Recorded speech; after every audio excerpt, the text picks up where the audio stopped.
Hello everybody, की हाल चाल कैसे हैं आप सब? जल्दी से बताएंगे मुझे। I hope you all are doing very well. In the last lecture guys, last lecture में हमने क्या किया था? हमने जर्नल एंट्रीज कवर अप करी थी। किस चीज़ की? लाइबिलिटीज़ की। सबसे पहले first of all we understand कि हम we have to transfer liabilities to the realisation account. हम लाइबिलिटीज़ को ट्रांसफ़र करेंगे रियलाइजेशन अकाउंट में, तो उसकी जर्नल एंट्रीज क्या होती थी? For transferring the liabilities to realization account, liability account is to be debited and realization account was to be credited. तो journal entry क्या डलती थी? Liability account debit to realization account. उसके बाद हमने पढ़ा कि हमारी कौन कौन सी liabilities नहीं जाती। तो तीन चीजें नहीं जाती थी, कौन कौन सी?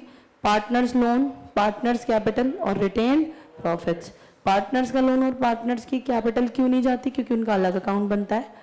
रिटेन प्रॉफिट्स का क्या करेंगे? पार्टनर्स में डिस्ट्रीब्यूट कर देंगे उनके प्रॉफिट शेयरिंग रेशो में, जिसकी जर्नल एंट्री क्या बनेगी? Retained profits account debit to partners capital account. कोई दिक्कत तो नहीं? Clear to everybody? फिर हमने पढ़ा सबसे पहले हम एसेट्स को, लाइबिलिटीज को ट्रांसफर करने के बाद क्या करेंगे? लाइबिलिटीज का डिस्पोजल। क्या करेंगे गाइस? लाइबिलिटीज का डिस्पोजल। डिस्पोजल का मतलब क्या है? डिस्पोजल का मतलब है कि लाइबिलिटीज को पे ऑफ करेंगे। लाइबिलिटीज को पे ऑफ करेंगे। क्या क्या कर सकते हैं लाइबिलिटीज के साथ? सबसे पहला पॉइंट, हम उन्हें क्या कर सकते हैं गाइस? पे ऑफ कर सकते हैं। जब लाइबिलिटी पे करेंगे तो एंट्री डलेगी रियलाइजेशन टू कैश या बैंक। मेरे पास से पैसा चला जाएगा, debit what comes in, credit what goes out. तो कैश और बैंक क्या हो जाएंगे? क्रेडिट। और रियलाइजेशन अकाउंट क्या हो जाएगा? डेबिट। फिर अगला कहता है अगर liabilities are taken over by partner, मतलब कोई पार्टनर लाइबिलिटीज को ले गया। अगर पार्टनर लाइबिलिटी को ले गया तो हमें पार्टनर की कैपिटल को क्या करना है गाइस? देना, मतलब उसे हमें अमाउंट देना बाकी है, इसलिए हम उसकी कैपिटल को क्या कर देंगे? बढ़ा देंगे। तो जर्नल एंट्री क्या डलेगी? Realisation account debit to partners capital account. यहां तक हम लोगों ने कल की क्लास में कवर कर लिया था।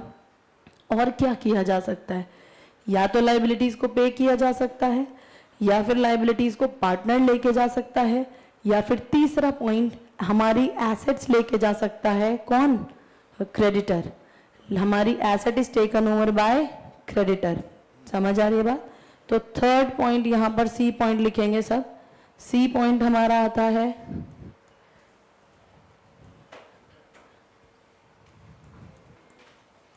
व्हेन क्रेडिटर्स या फिर लाइबिलिटी एक्सेप्ट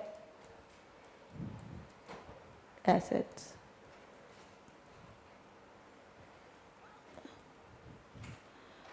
मतलब asset is taken over bye liability, इसे ये भी तो बोल सकती हूँ,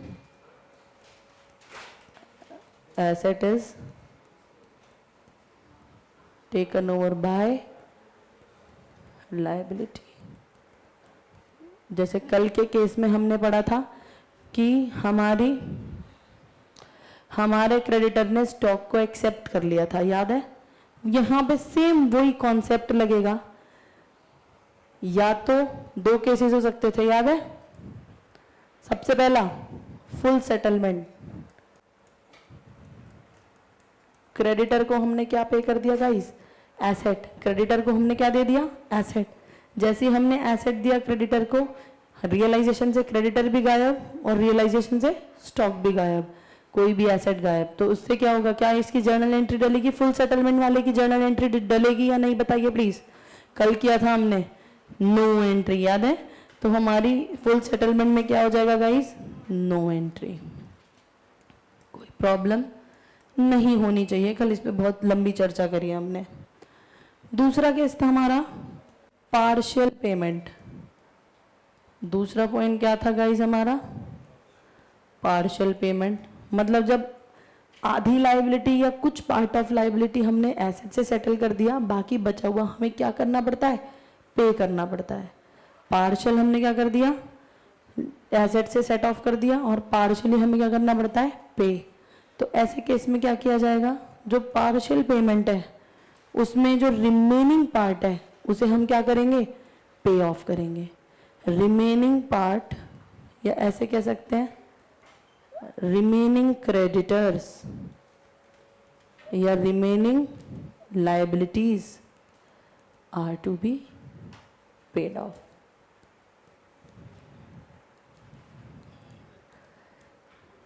Same as point number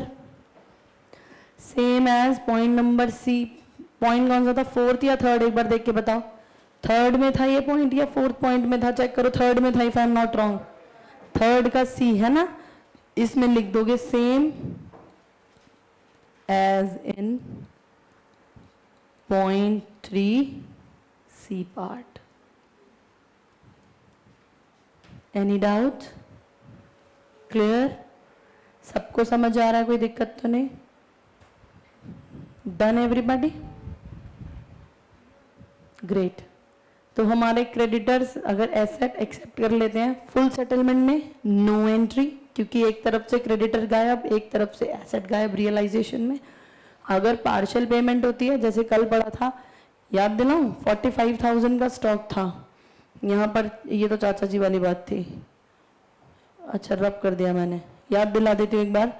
45,000 का हमारा क्रेडिटर था, उसे हमने स्टॉक दिया था 18,000 की वैल्यू का, जो बाकी का बचा 27,000 था, हमने पे करके दिखाया था. पे करने की एंट्री क्या थी, रियलाइजेशन टू कैश या बैंक. कितना, 27,000. याद आ गया? कोई प्रॉब्लम तो नहीं? Clear to everybody? अभी तक हमने क्या पढ़ा, realisation account is account which is prepared for selling out the assets and for paying off the liabilities and to calculate the realization का gain और loss. फिर हमने पढ़ा जित सारी की सारी एसेट्स और लाइबिलिटीज को हम अकाउंट में ट्रांसफर कर देंगे. जब अकाउंट में ट्रांसफर कर देंगे तो जो भी पैसा हमें मिलेगा एसेट्स बेचकर या पार्टनर से या लाइबिलिटीज को पे ऑफ करके, उसे सब कुछ सेटल करने के बाद रियलाइजेशन का अमाउंट आ जाएगा. एसेट्स ट्रांसफर करने के बाद या तो एसेट्स बेची जाएगी या पार्टनर ले जाएगा या किसी एसेट को दे दिया जाएगा, किसी लाइबिलिटी को दे दिया जाएगी एसेट. ये आपने मेन क्रक्स पढ़ा अभी तक का. Clear to everyone? Next point, point number कौन सा आएगा, पॉइंट number 6. Point number 6 is treatment of unrecorded assets. Treatment of unrecorded assets. बेटा अनरिकॉर्डेड एसेट्स क्या होती हैं, वो एसेट्स जिन्हें हम बुक्स में से धीरे धीरे क्या कर देते हैं, राइट ऑफ, धीरे धीरे बुक्स में से हम खत्म कर देते हैं, उनकी वैल्यू बुक्स में क्या हो जाती है, जीरो, पर आज भी उसकी कुछ यूटिलिटी होती है, या तो हम उसे बेच के पैसा ला पाते हैं या उसकी कुछ वैल्यू होती है. जैसे मान लो कोई कंप्यूटर 10 साल पहले आपने खरीदा, आपने हर साल उस पर डेप्रिसिएशन लगाया और उसकी वैल्यू आपकी बुक्स में हो गई जीरो. समझ आ रही है? बुक्स में वो जीरो है, बट फिर भी आपके बिजनेस में वो चल रहा है, फिर भी वो आपके बिजनेस में आज भी चल रहा है. आपने पता करा तो वो 4,000 का बेचा जा सकता है, वो 4,000 का क्या हो सकता है, बिक सकता है.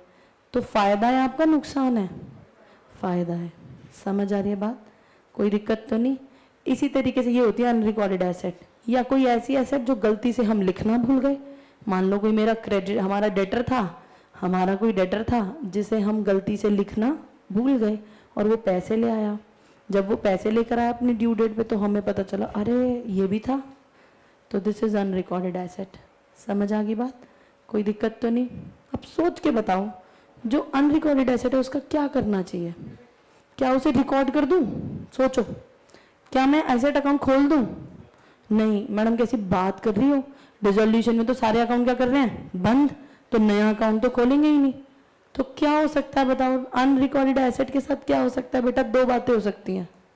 कितनी बातें हो सकती हैं? दो. या तो मैं उसे क्या कर दूं, बेच दूंगा. इस क्या पॉइंट है, when it is sold out. या तो मैं उसे क्या कर दूं बच्चों, बेच दूं. क्वेश्चन में आपको लिखा मिलेगा, परेशान नहीं होना. अनरिकॉर्डेड एसेट आपको लिखी मिलेगी क्योंकि एक कंप्यूटर था, आज आप उसे 4,000 का बेच रहे हो. या एक काम और भी तो हो सकता है, पूछो क्या? ऐसा भी तो हो सकता है कि हमारा पार्टनर ले जाए, हमारा पार्टनर ले जाए. जैसे हमने कहा यार ये 4,000 का कंप्यूटर बिक जाएगा, तो XYZ में से Z बोला अरे यार मेरे बच्चे छोटे हैं, उनके लिए ले जाता हूँ, सीख लेंगे, इसे तोड़ ताड़ेंगे, कोई बात नहीं, 4,000 की तो बात है, फिर नया ला दूंगा जब सीख जाएंगे चलाना, अभी तो इसमें तोड़ा ताड़ी करेंगे वो. तो दिस इज व्हाट, कि वो अनरिकॉर्डेड एसेट या तो बेच देंगे या फिर it can be taken over by partner when it is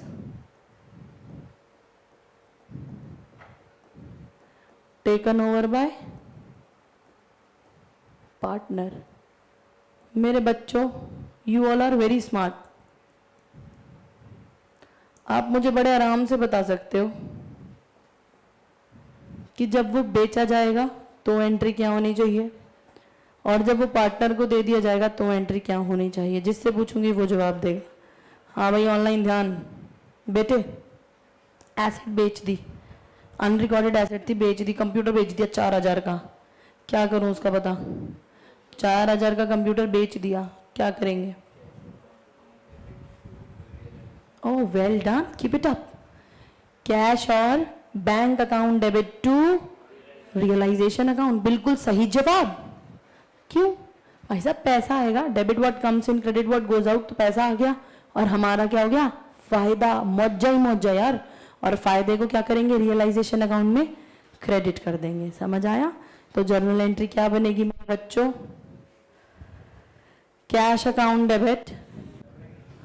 हाँ जी, कोई बात नहीं, बड़े बड़े शहरों में ऐसी छोटी छोटी बातें होती रहती हैं, इट्स ओके। अभी देखो वही पेज खुल के आएगा। एंट्री कैश और bank account debit to realisation, लिखो इतने। अरे बोर्ड ही तो बंद हुआ है, तो मैडम तो चल रही है, क्यों परेशान हो? लिखो, जिस दिन मैं बंद हो जाऊं उस दिन टेंशन लेना। Cash bank debit to realisation account, being asset sold out, being asset sold out. वाह वाह वाह वाह वाह।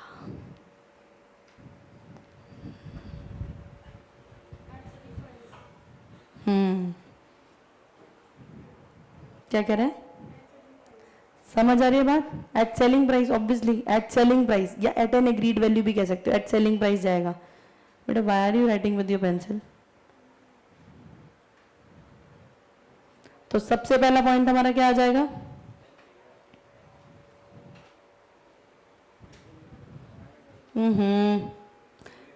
Don't talk.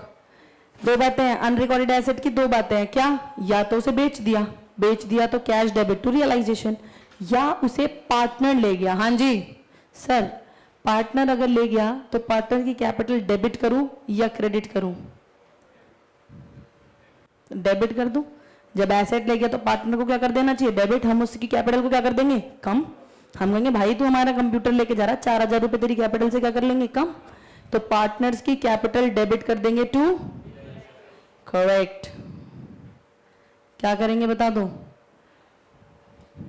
यहां पर सोल्ड आउट की एंट्री तो कर ली, टेकन ओवर बाय पार्टनर की एंट्री क्या होगी? जब पार्टनर ले गया, partners capital account debit to realisation account. बताइए यस और नो? अरे हाँ या ना? करेक्ट। किस being asset taken over by partner मेरे लाल? Asset taken over by partner. और किस वैल्यू पे guys? This is the most important point. किस वैल्यू पे? At an agreed value. जिस वैल्यू पे पार्टनर और उसकी बातचीत होगी वो वैल्यू। और यहां पर क्या होगा गाइस? कैश और bank debit to, correct. Realisation account credit क्यों हो रहा है? सबको समझ आ रहा है ना? क्योंकि unrecorded asset is a gain for the business. चाहे मैं उसे बेचूं चाहे पार्टनर को दूं, फायदा है वो हमारा। इसलिए रियलाइजेशन को हम क्या कर देते हैं? क्रेडिट कर देते हैं। चलिए अगला कॉन्सेप्ट, पॉइंट नंबर 7 डालेंगे सब। अब ट्रीटमेंट ऑफ अनरिकॉर्डेड एसेट था, तो अब क्या होगा बताना? ओ चीते बालक, correct. Treatment of unrecorded liabilities, treatment of unrecorded liabilities. I'll share it on the group as well. Unrecorded liabilities क्या होती हैं? वो liabilities जो हमें क्या करनी पड़ेंगी गाइस? देनी पड़ेंगी। वो लाइबिलिटीज जो हमें क्या करनी पड़ेंगी, पे करनी पड़ेंगी। जैसे मान लो कोई क्रेडिटर था, हम उसे लिखना भूल गए, किसी से हमने 10 रुपए जहाँ कम हो गए, मान लो 5,000 रुपये उधार ले लिए थे कहीं ज़रूरत पड़ने पे, और हम उसे आके लिखना भूल गए।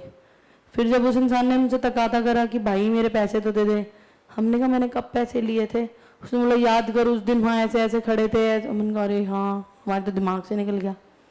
समझ आ रही है बात? मतलब मैं एक नॉर्मल सिचुएशन बता रही हूँ, बट बिजनेस में हर चीज़ का एविडेंस होता है, प्रॉपर एविडेंस होता है। सामने वाला तुम्हें इनवॉइस ला के दिखाएगा, सामने वाला तुम्हें पैसे ला के दिखाएगा कि देख यहाँ दिए थे। समझ आ रही है बात? Are you getting my point?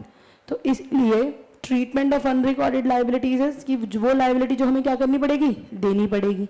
फिर से दो बातें हो सकती हैं, या तो मैं उसे पे कर दूं या मेरा पार्टनर ले जाए। याद है कल चाचा जी वाला एग्जाम्पल? या तो चाचा जी को हम पे कर दें, या फिर चाचा जी को कौन संभाल ले, भतीजा, है ना गाइस? तो अब क्या होगा बता दो मुझे। ट्रीटमेंट ऑफ अनरिकॉर्डेड लाइबिलिटीज में फिर से 2 point. When it is correct, when it is paid off, जब हम उसे पे कर देंगे। और दूसरा केस मेरे बच्चों, when it is settled by partner या when it is to be paid off by the partner. It is to be paid off by partner लिख दो, या टेकन ओवर बाय पार्टनर भी बोल सकते हो, एक ही बात है।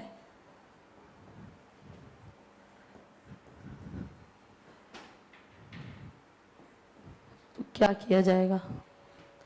हाँ जी सर, बताएंगे आप? सर जी, when it is paid off, जब हम लाइबिलिटी पे करेंगे, कोई अनरिकॉर्डेड लाइबिलिटी, क्या लगता है क्या उसे रिकॉर्ड करना चाहिए? बिल्कुल भी नहीं, बिल्कुल भी नहीं। क्यों? क्योंकि यार अनरिकॉर्डेड लाइबिलिटी को रिकॉर्ड करने का मतलब है आप बिजनेस को चला रहे हो, बट आपको करना है बिजनेस बंद, आपको करनी किताब बंद। इसलिए अनरिकॉर्डेड लाइबिलिटीज को पे करने की एंट्री बताइए।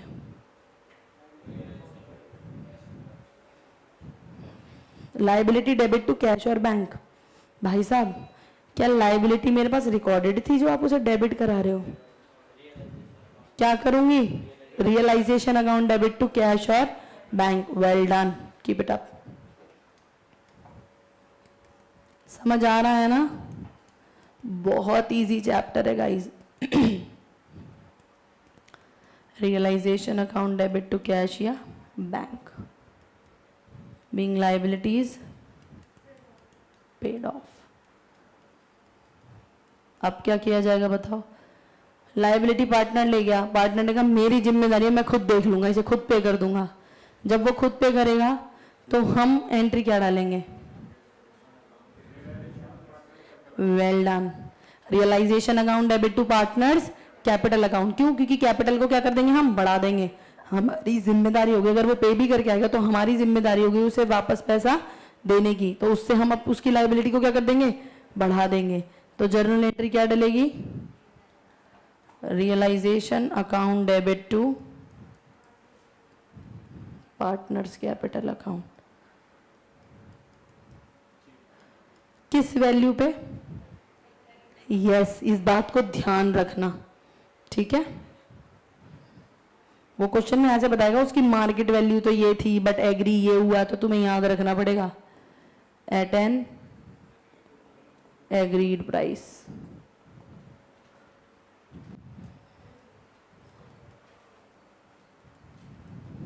फटाफट से लिखेंगे। ये चैप्टर ऐसा है मेरे बच्चों के साथ साथ पढ़ के लिखा जाता है। बाकी चैप्टर्स में मैं आपको पहले समझाती हूँ और फिर मैं आपसे कहती हूँ नोट्स तसल्ली से लिखेंगे, बट ये है ही ऐसा चैप्टर, साथ साथ पढ़ते पढ़ते ही लिखा जाता है और समझा जाता है। Note it down fast.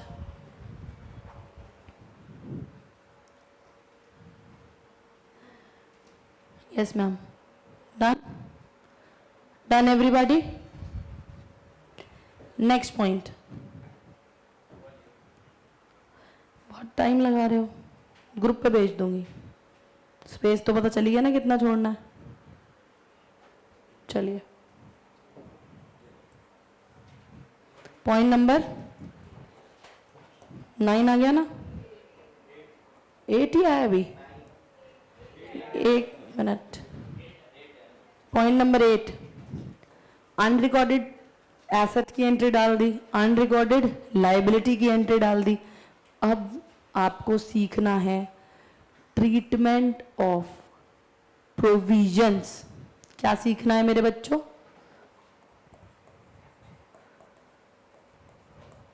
Treatment of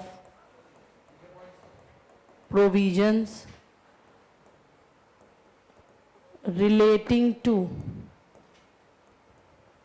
assets of the firm. Example,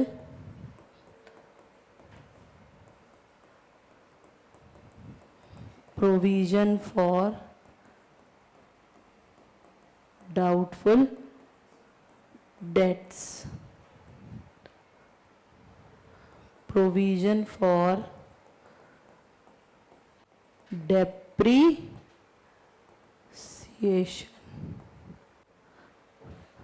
provision for, मिलता नहीं है बट फिर भी मेरा मन है इसलिए लिखवा दिया, रिप्लेसमेंट ऑफ मशीनरी एक्सेट्रा।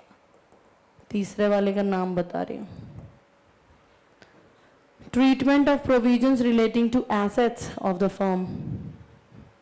आइए समझाती हूं।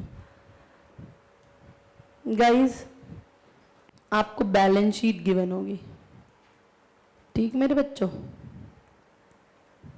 बैलेंस शीट में एसेट साइड डेटर्स लिखे होंगे 60,000 के, minus provision for doubtful debts लिखा होगा 5,000 का, बाहर अमाउंट लिखा होगा 55,000 का। Look at the board everybody and stop writing, it is very important. Debtors है मेरे बच्चों 60 के, प्रोविजन फॉर डाउटफुल डेट्स है 5 का। ध्यान से, सबका ध्यान यहाँ। जब मैं इसे रियलाइजेशन अकाउंट में ट्रांसफर करूंगी तो मेरा क्वेश्चन आप लोगों से है, ये डेटर्स में 60 के ट्रांसफर करूं या 55 के ट्रांसफर करूं? 60 या 55? हर साल लगातार यही जवाब, यही आंसर। आ जाओ गाइस, 60 और 55, आपके पास दो ऑप्शंस थे, 60 और 55। हर बच्चे का जवाब 55 था। आपने भी यही सोचा होगा, क्योंकि दिमाग में आता है कि मैम यहाँ पे 60 माइनस 5, 55 ही तो बच रहा है। बट प्लीज एक बात बताइए, डेटर्स के अकाउंट में कितने पैसे हैं? 60। और प्रोविजन अकाउंट में कितने पैसे हैं? 5। बोलो हाँ या ना? हाँ या ना गाइस? हाँ। तो अगर आप 55 लिख देते हो, अगर आप 55 लिख देते हो, तो क्या आपके डेटर्स में 5,000 बच नहीं गए? 60 का डेटर्स अकाउंट है, उसमें से आप जब उसे खत्म करोगे तो 55 का करोगे, तो 5,000 के तो डेटर बच गए आपकी किताब में, और 5,000 का ही क्या बच गया? प्रोविजन, क्योंकि प्रोविजन अकाउंट भी आपने बंद नहीं करा। बोलो यस और no? Are you getting my point? समझ आ रहा है? इसीलिए यहां पर आपको बताया गया, क्या बताया गया गाइस, कि हमारा जो डेटर्स है, जब हम इसे रियलाइजेशन अकाउंट में ट्रांसफर करेंगे तो it should be transferred at its gross value. कौन सी वैल्यू पे मेरे चीतो? ग्रॉस। मैडम ग्रॉस क्या होता है? ग्रॉस का मतलब होता है प्रोविजन से पहले वाली फिगर, इसे बोलते हैं ग्रॉस वैल्यू। और प्रोविजन माइनस करके जो बैलेंस शीट में आती है उसे क्या बोलते हैं मेरे बच्चों? Net value. समझ आ रही है बात? डेटर्स हमारे कितने हैं? 60, तो 60 इज दी ग्रॉस वैल्यू। 60 क्या है? Gross value. और हमारा जो डेटर्स है 60 का, उसमें से प्रोविजन माइनस करा 5। यार प्रोविजन का मतलब क्या होता है? शायद ये डेटर हमारे पैसे लेके भाग जाएगा, तो हमें लग रहा था कि 60 में से 5,000 के डेटर पैसा लेके भाग जाएंगे, तो इसीलिए हम बैलेंस शीट में डिस्क्लोजर रिक्वायरमेंट होती है गवर्नमेंट की, अकाउंटिंग पॉलिसी की। आपको क्या करना है? प्रॉपर तरीके से दिखाना, ताकि सामने वाले को, यूजर को अच्छी तरह चीजें समझ आए। तो 60 में से 5000 का प्रोविजन अगर मैंने माइनस कर दिया तो हमारे डेटर्स दिख रहे हैं 55। इसका मतलब यह है मुझे 55,000 मिल सकता है, जिससे मुझे 60 मिलना था, उससे कितना मिल रहा है 55। ये पढ़ने वाले को समझ आना चाहिए, ये डिस्क्लोजर रिक्वायरमेंट है, इसलिए हम इसे इस तरीके से बैलेंस शीट में प्रोविजन को माइनस करके दिखाते हैं। समझ आ रही है बात? बट गाइज यहां पर हम कहते हैं कि डेटर्स किस वैल्यू पे दिखाना है, ग्रॉस पे। रीजन सिर्फ इतना सा है मेरे चीतों कि अगर 60,000 का मेरा डेटर है और मैं उसे 55 का कैंसिल कर दूं तो 5 का डेटर अभी भी रह गया, तो इसलिए जितने का डेटर है उतने का ही खत्म होना चाहिए। क्लियर? जब आप जब रियलाइजेशन अकाउंट बनाएंगे, क्या बनाएंगे मेरे बच्चों? Realisation account. तो रियलाइजेशन अकाउंट में आप डेटर्स को कौन सी साइड रिकॉर्ड करते हो?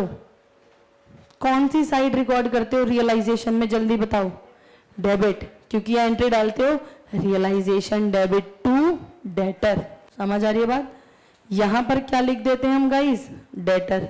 कितने का? अभी बताया। कितने का? 60 का। कोई दिक्कत तो नहीं?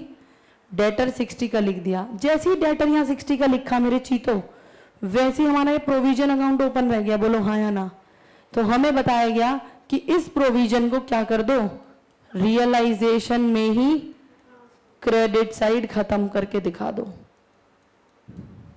अब बच्चा दिमाग में आना चाहिए, मैम, मैंने कहा हाँ जी, आपने तो कहा था कि रियलाइजेशन अकाउंट इसलिए बनाया जाता है ताकि एसेट्स को बेचा जा सके, लायबिलिटीज को पे ऑफ किया जा सके। पर मैडम ये कोई लायबिलिटी थोड़ी है, ये कोई लायबिलिटी थोड़ी है जो आप यहां पे डलवा रही हो, क्योंकि आपने बताया था जो भी मेरे क्रेडिटर्स होंगे, जो भी मेरे बिल्स पेबल होंगे, जो भी मेरे लोन्स होंगे, वो सब यहां लिखे जाएंगे बैलेंस शीट से। तो आप प्रोविजन क्यों ट्रांसफर करा रही हो?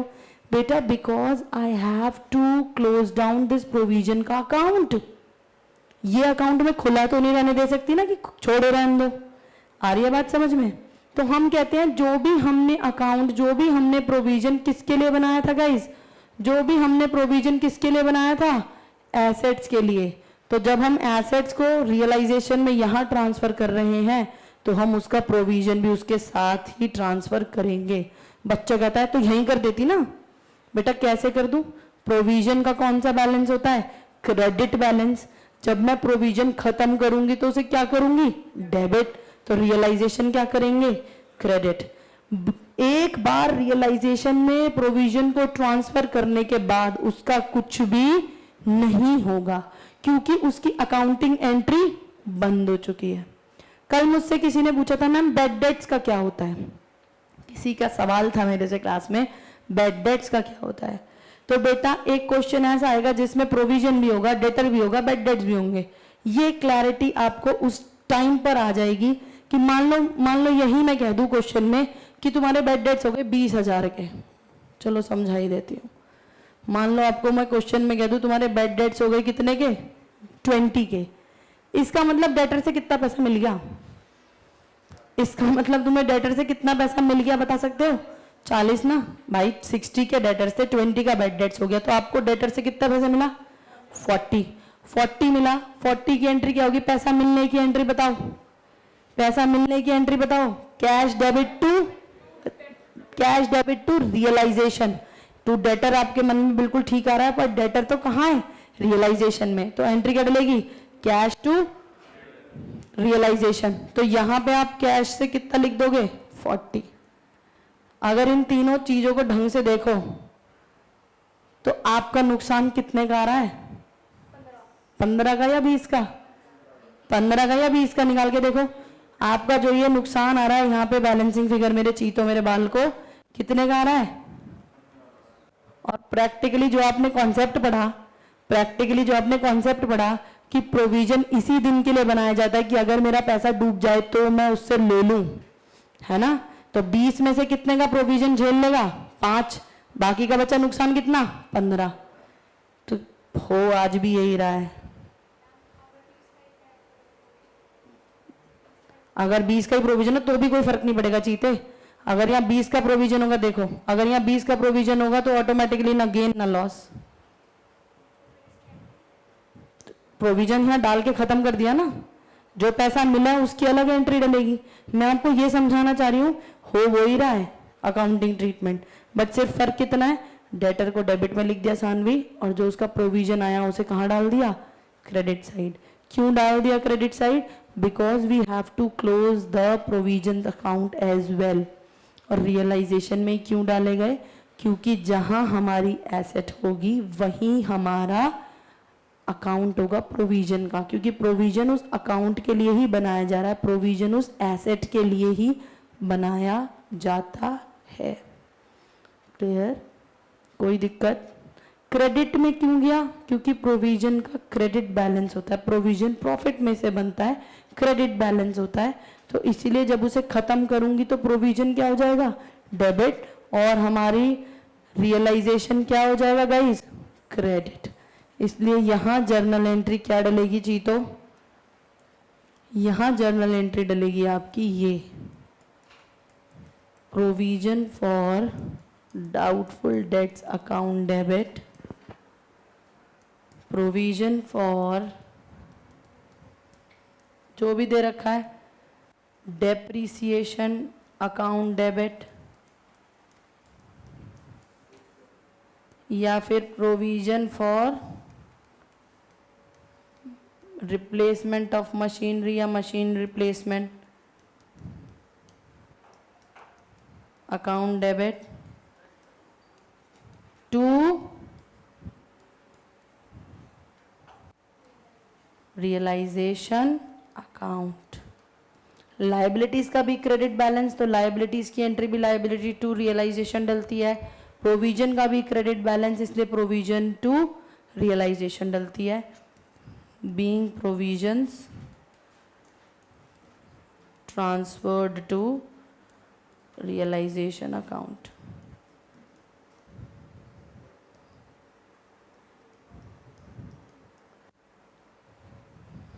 Done everybody.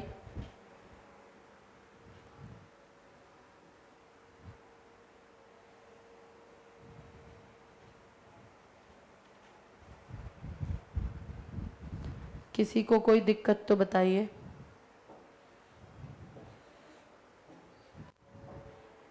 समझ आ रहा है अच्छे से?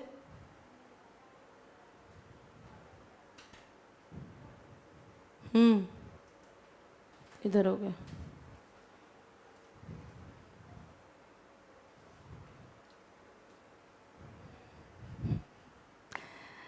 लिख लिया सबने? तो हमने इस पॉइंट में क्या सीखा, इस पॉइंट में हमने सीखा गाइस कि जो भी एसेट्स के साथ के प्रोविजंस होते हैं, जो भी एसेट्स के साथ के प्रोविजंस होते हैं, उन प्रोविजंस को हम जहां एसेट डालते हैं, एसेट डालते हैं रियलाइजेशन के डेबिट में, तो उसके प्रोविजंस को हम रियलाइजेशन के क्रेडिट में डाल के क्या कर देते हैं, खत्म। उनका ट्रीटमेंट हो जाता है वहीं के वहीं खत्म, because it is an accounting entry, तो we just disposed of this account here. Clear to everybody? Done. सबसे इंपॉर्टेंट कॉन्सेप्ट अब हम पढ़ने जा रहे हैं, most important concept of this chapter. चाहे जर्नल एंट्री आओ, चाहे लेजर आओ, चाहे आपका क्वेश्चन दोनों आ जाओ, आपको ये पॉइंट जो अब हम पढ़ने जा रहे हैं ये 110% मिलेगा ही मिलेगा। समझ रहे हो? मिलेगा ही मिलेगा। इसलिए सब बहुत ध्यान से फोकस करेंगे। Point number 9, and that is the most important point, और उसका नाम है रियलाइजेशन एक्सपेंसेस। रियलाइजेशन एक्सपेंसेस, या फिर इसे बोलते हैं कॉस्ट ऑफ वाइंडिंग अप, या फिर इसका एक और नाम होता है डिसोल्यूशन एक्सपेंसेस। अभी तो केस शुरू ही नहीं करे बेटे, अभी तो केसेस इसमें मैंने शुरू ही नहीं करे। ये पॉइंट्स, ये कवर करके आपका 75% कॉन्सेप्ट खत्म हो जाएंगे, मतलब 80 बल्कि। ये पॉइंट कवर करके बता तो रही हूँ, 80% चैप्टर कॉन्सेप्चुअली खत्म हो जाएगा। कॉन्सेप्चुअली कुछ कॉन्सेप्ट्स हम क्वेश्चंस के साथ साथ भी कवर अप करेंगे, कुछ क्वेश्चंस हम पहले भी लिखेंगे, but this is the most important concept of this chapter, इसलिए बहुत ध्यान से। कुछ और होंगे, realisation expenses, cost of winding up या डिसोल्यूशन एक्सपेंसेस। सबसे पहली बात, ये होता क्या है, ये तो पता हो हमें, ये होता क्या है ma'am.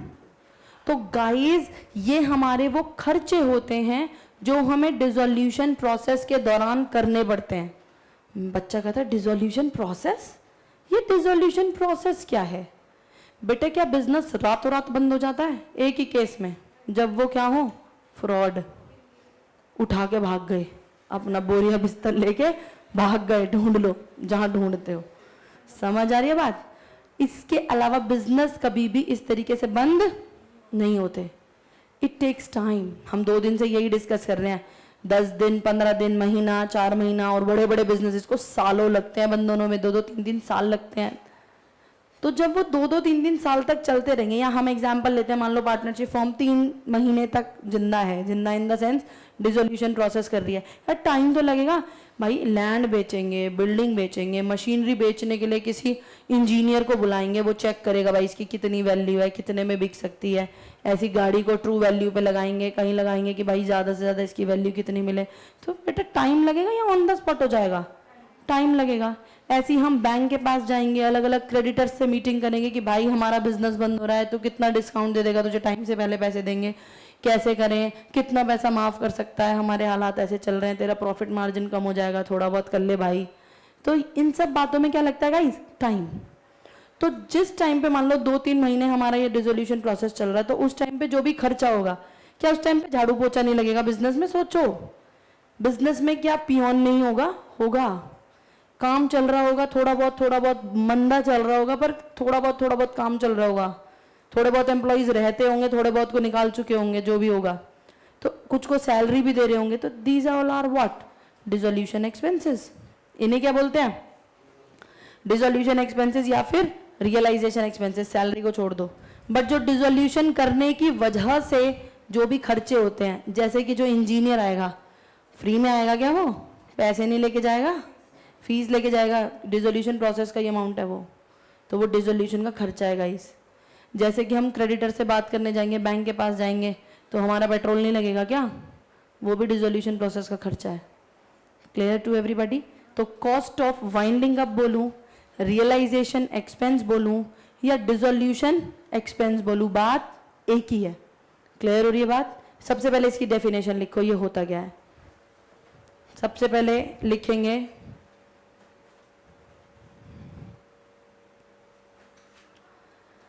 these are the expenses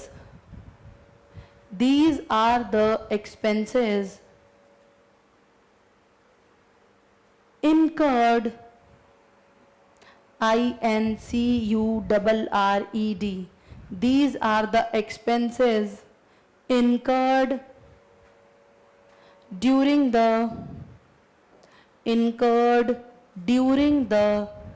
dissolution period.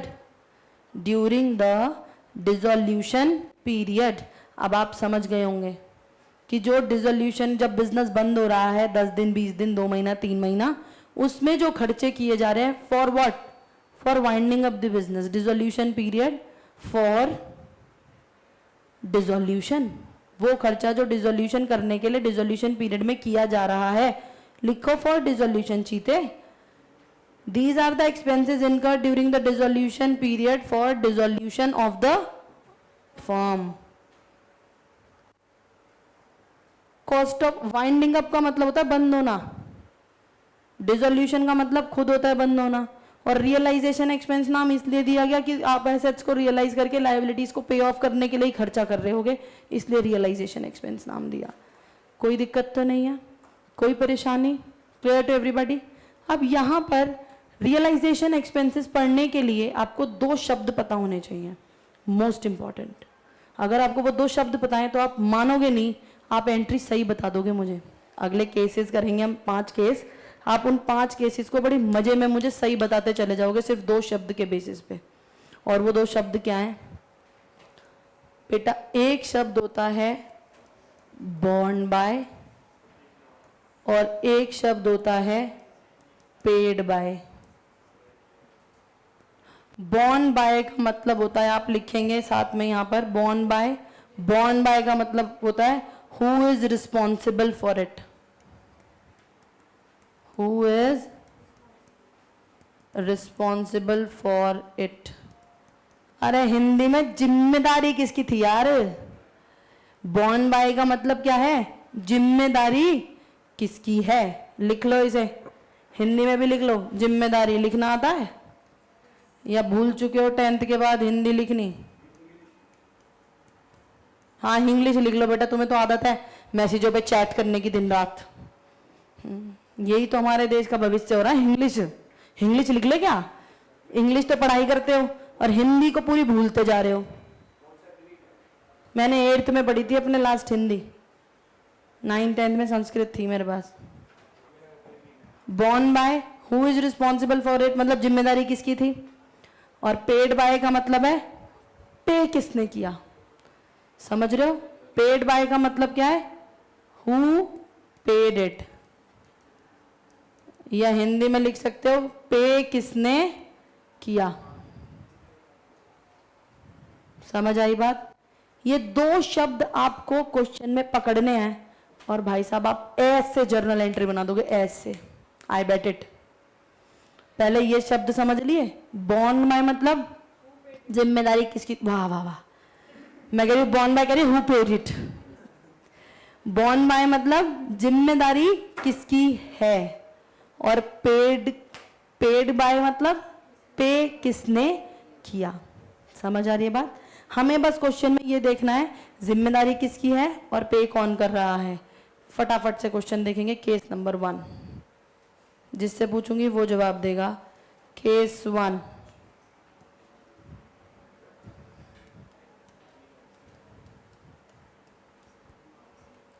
Question में आपको सिर्फ इतना लिखा मिलेगा मेरे बच्चों,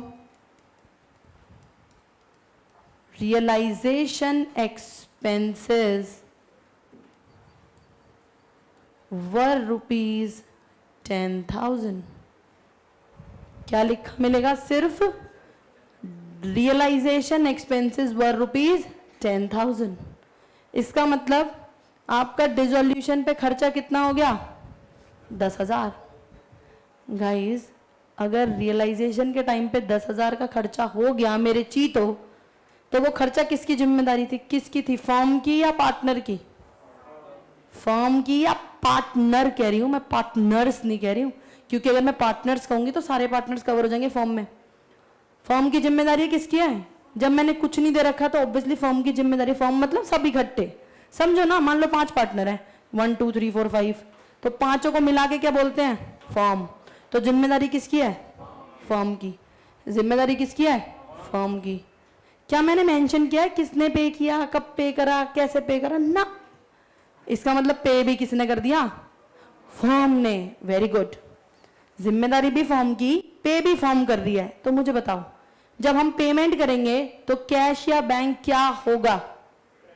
वेरी गुड, कैश और बैंक क्या हो जाएगा? क्रेडिट। और रियलाइजेशन एक्सपेंस हमारे लिए क्या है? खर्चा।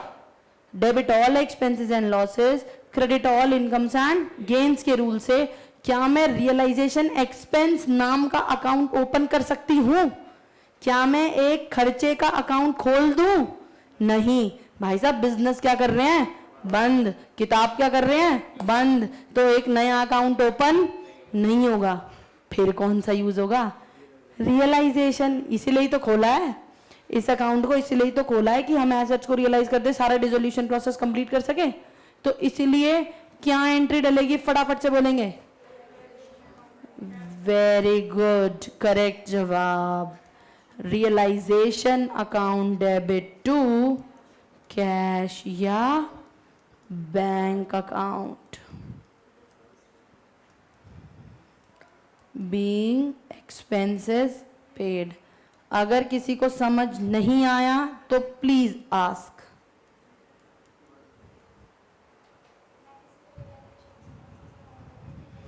नहीं, बच्चा कह रहा है मैम इसमें रियलाइजेशन एक्सपेंस अकाउंट नहीं डेबिट कर सकती क्या? नहीं, नया अकाउंट ओपन ही नहीं हो सकता। नया अकाउंट ओपन करने का मतलब है तुम बुक्स को कैरी ऑन कर रहे हो, क्या कर रहे हो, कंटिन्यू करना चाह रहे हो, जो कि आप कंटिन्यू करोगे नहीं, बिजनेस हो रहा है बंद, इसलिए हम एक्सपेंस अकाउंट नहीं लिख सकते। कौन सा अकाउंट लिखा गया? रियलाइजेशन। हाँ भाई लास्ट सीट, रियलाइजेशन क्यों लिखा? क्योंकि realisation account is a nominal account, और नॉमिनल अकाउंट का भी क्या रूल होता है?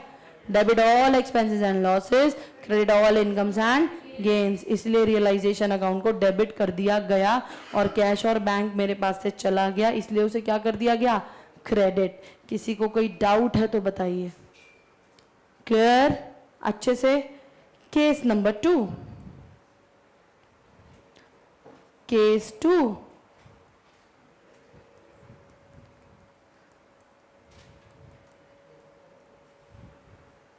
केस 2 कहता है